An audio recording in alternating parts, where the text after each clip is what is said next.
The Oxford Bookworm's Library. Stage 4. Silas Marner by George Eliot. Text adaptation by Clare West. Read by Chris Rowe. Copyright Oxford University Press 2000. Chapter 1. Silas Marner, Past and Present.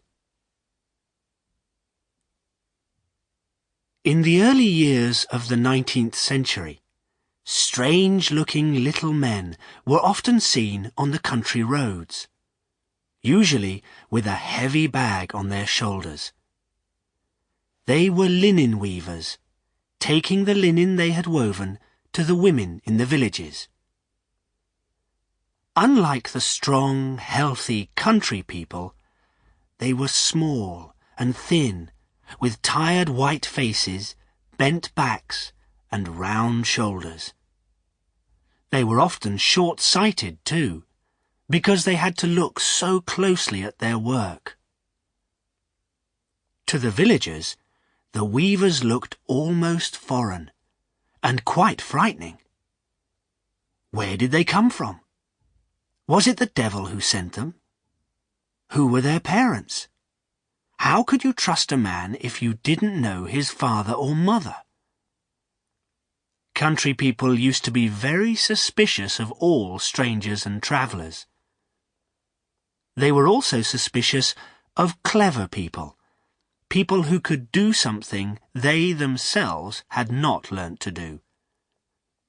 That is why the linen weavers, who often moved from towns to live and work in the country, were considered strangers all their lives by their neighbours, and were sometimes very lonely as a result. Silas Marner was one of these weavers.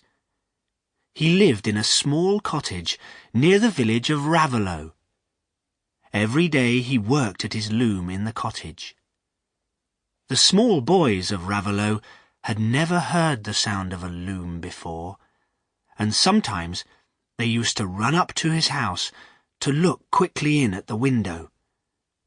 If Silas noticed them, he lifted his short-sighted eyes from the loom to stare at the boys. There was something terrible about his stare, which made the boys run away at once, screaming with fear. The villagers believed that Silas had an almost devilish power, which he could use to harm them if he wanted.